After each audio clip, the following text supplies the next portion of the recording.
मंगल राहु और धोखे की साजिश। जी हाँ दोस्तों, राजा रघुवंशी के साथ जो हुआ वो वाक़ई ही बहुत दर्दनाक था।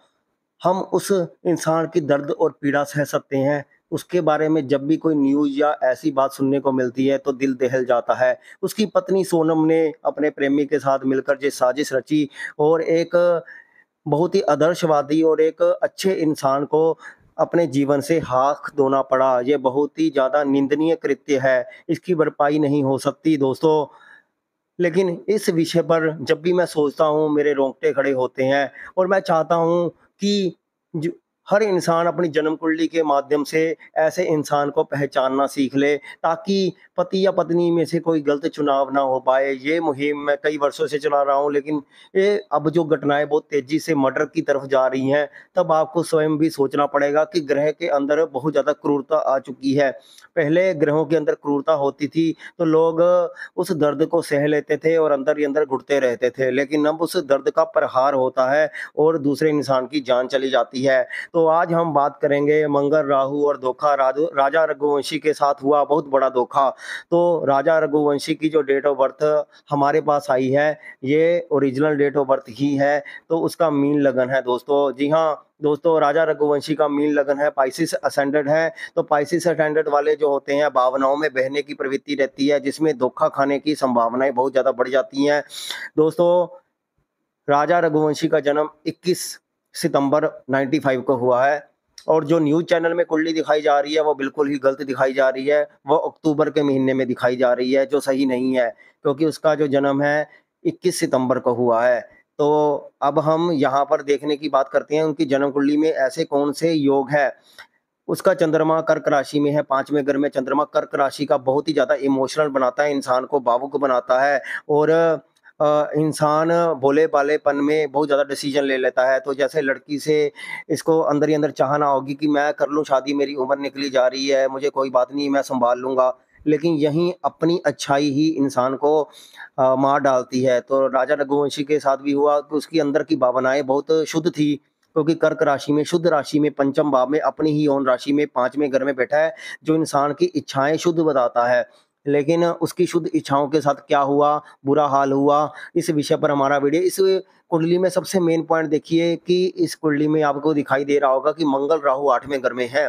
मंगल राहु बहुत ही ज़्यादा विध्वंसकारी योग होता है। मंगल राहु बहुत सारी लोगों की जन्म कुंडली में होगा। बहुत सारे लोग जो मैं बताने जा रहा हूँ उससे देखकर डर भी सकते हैं, लेकिन इसमें डरने की कोई बात नहीं है। आप पहले ये सोचें कि मंगल राहु मंगल केतु जो योग होता है, ये एक बहुत ही डेंजरस योग होता है, विशेषकर मृत्यु को, दुर्घटना, षड्यंत्र, गुप्त शत्रु और विश्वासघात से संबंधित, क्योंकि ये विश्वासघात करता है। क्योंकि 8वें घर में बैठा है, 8वां घर मृत्यु का होता है, अचानक दुर्घटना का होता है, षड्यंत्र का होता है। तो मंगल राहु यहाँ पर बैठे हैं। बहुत सारे लोगों के मंगल राहु अष्टम में बैठे होंगे, लेकिन हमें अन्य पैरामीटर को भी देखना पड़ेगा। यहाँ पर मंगल राहु तो अष्टम में बैठे हैं, लेकिन वो तुला राशि में भी बैठे हुए हैं और तुला राशि का स्वामी अपने से 12वें घर में दोस्तों नीच राशि में बैठा हुआ है। यहाँ पर आपको पहले ये भी देखना है कि इस भाव का स्वामी भी उस भाव को साथ में छोड़ के चला गया है, यानी अपने से 12वें घर उस भाव की हानि भी कर रहा है। और तुला राशि में जब मंगल राहु बैठता है, तुला राशि क्या है दोस्तों, शादी की राशि है। सप्तम भाव की राशि 8वें में पड़ गई है मंगल राहु,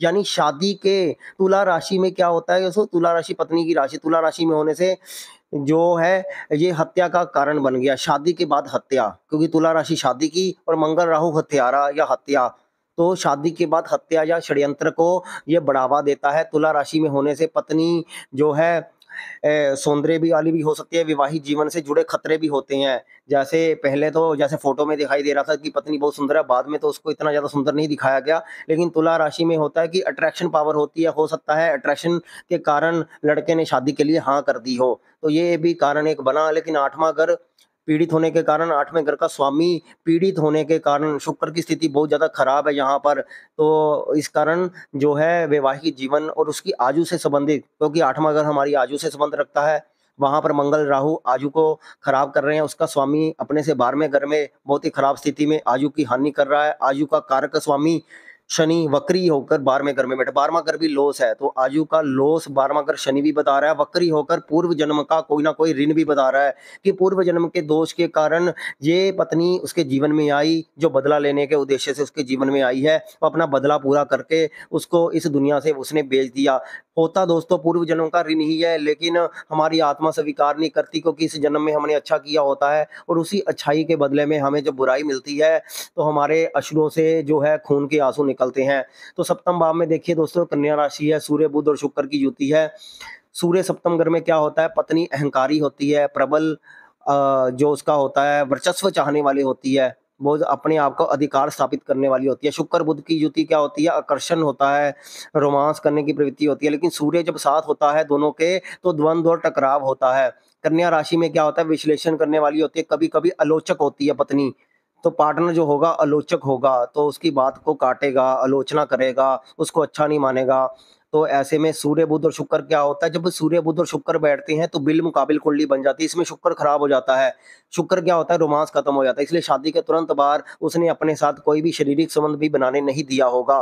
तो इस कारण शुक्र के खराब होने के कारण, क्योंकि बुध क्या होता है, बुध सातवें घर में बुध पत्नी का बॉयफ्रेंड है, क्योंकि शुक्र पत्नी है और सातवां घर बॉयफ्रेंड का है। और सूर्य कहीं ना कहीं वो सम्मान चाहने की बहुत ज्यादा इच्छा ने ऐसा, मतलब उसका अपना वर्चस्व स्थापित करने के लिए उसने ऐसा कदम उठाया, क्योंकि पत्नी के दूसरे घर में मंगल राहु बैठा है।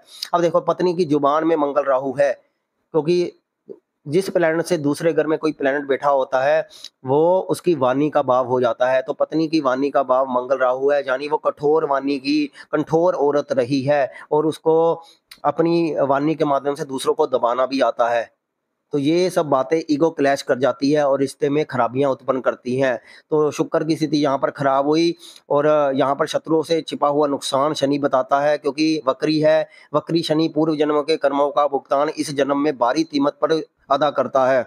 अब जब देखो दोस्तों यहाँ पर जो बृहस्पति है वो लग्नेश होते 9th हाउस में बहुत अच्छा बैठा हुआ है, लेकिन वृश्चिक राशि वही गुप्त राशि है। जब हम बृहस्पति को एक राशि पीछे करते हैं तो उसका मंगल और राहु से प्रभाव पड़ता है, यानी गुरु के पीछे मंगल राहु बैठा हुआ है। ये एक तरह का साजिश का योग है, यानी इस जीव के पीछे साजिशें हो रही हैं और भयंकर साजिशें के कारण इसको इस जन्म से मुक्त किया जा रहा है, क्योंकि 9th हाउस अगले जन्म की यात्रा भी होती है। तो नहीं इस जन्म में उसकी आयु पर यहाँ पर खतरा रहता है। तो ये सब कारण से इसके जीवन पर खतरा आया। और मंगल राहु, मैं सिर्फ इस कुंडली का सार मंगल राहु ही बताना चाहता हूँ। अगर ये मंगल राहु यहाँ पर ना होता तो इसके जीवन पर इतना खतरा ना होता, क्योंकि 8वां घर तो होता ही दोस्तों एक्सीडेंट और हमारी आयु को समाप्त करने का होता है। अगर यहाँ पर बुरे प्रभाव आ जाते हैं तो इंसान की आयु बहुत जल्दी संकट आ जाता है। तो मंगल राहु के कारण यहाँ पर उसकी जो जीवन पर है बहुत बड़ा संकट यहाँ पर हमें देखने को मिला है। तो दोस्तों अगर हम इसकी दशा भी चेक करें तो इसमें जो शुक्र की महादशा ही इस जातक की चल रही थी, 2026 तक चलनी थी, 2006 से चल रही थी। तो शुक्र आपको पता है कि नीच राशि का 7th हाउस में बैठा है। तो पत्नी ने नीचता की, पत्नी ऐसी चुनी जो नीच प्रवृत्ति की थी, तो उसने, और यहाँ पर वीनस अस्त भी है, तो शुक्र का कोई भी प्रभाव इसके जीवन में है ही नहीं, इसको मिलता ही नहीं पत्नी के माध्यम से, या फिर वैवाहिक जीवन तलाक हो जाता। लेकिन यहाँ पर एक गलत नीयत वाली लड़की ने उसका भविष्य ही छीन लिया। ये बहुत ही दुखद घटना रही है, बहुत ही दुखद रहा है। अब इसमें हम क्या कहें, कुछ कह नहीं सकते। कुछ लोग कहेंगे ये मरने के बाद जन्म कुंडली क्यों देख रहे हैं। सिर्फ मैं लोगों को जागरूक करना चाहता था और हमारे पास जैसी डिटेल, ऑथेंटिक डिटेल हमारे पास आई तो हमने इस विषय पर आपको जागरूक करने का सोचा। और दोस्तों इसके षडबल में भी वीनस बहुत ज्यादा कमजोर है। षडबल में वीनस, क्योंकि इस कुंडली का 8वें घर का स्वामी है। 8वें घर का स्वामी षडबल में अगर बहुत ज्यादा कमजोर हो जाता है तो 8वें घर से जुड़े हुए कारक तत्वों को कमजोर करता है। तो 8वें घर मुख्य रूप से पहले तो आयु का ही बनता है। तो आयु को कमजोर किया, उसका बाप का स्वामी अपने से 12वें में जाकर अस्त हो गया, तो वो एक स्थिति यहाँ पर दिखाता है। और मंगल राहु ने हथियार से या किसी तेजदार हथियार से इसकी हत्या करने की साजिश भी रची। तो ये एक कुंडली है मंगल राहु और धोखे के शिकार के कारण एक डेविल वाइफ ने, जो उसके जीवन में डिवाइन परी बनकर आई, लेकिन थी वो डेविल वाइफ, और डेविल वाइफ ने उसके जीवन के प्राण हर लिए। तो दोस्तों सतर्क रहें, सावधान रहें। जब भी आपके पास शादी की डिटेल आए तो उसको इंडिविजुअली उसका चार्ट अलग तरीके से चेक करवाएं। उसके चार्ट में ये देखें कि उसका स्वभाव कैसा है, नेचर कैसा है, उसकी आयु कितनी है, उसकी सोच कैसी है। वो आप गुण मिलान से नहीं होगा, ये कुंडली मिलान से होगा। यानी उसकी कुंडली को देखे एक एक ग्रह को कि वो किस भाव में क्या कहना चाहता है, उसके नेचर का प्रभाव कैसा पड़ रहा है। मैं मानता हूँ आज की परिपेश में बृहस्पति बहुत कमज़ोर हो चुका है, जिस कारण जन्म कुंडली को रीड करना मुश्किल हो जाता है। हमें लगता है ये इंसान अच्छा है, लेकिन कहीं न कहीं ग्रह धोखा भी देते हैं। जब आपकी किस्मत खराब होगी तो ग्रह भी धोखा देंगे, हम खराब ग्रहों को भी अच्छा समझ लेंगे। लेकिन अगर कहीं पर भी आपके ऊपर देव कृपा होगी तो आप बचाव की स्थिति में आ जाओगे।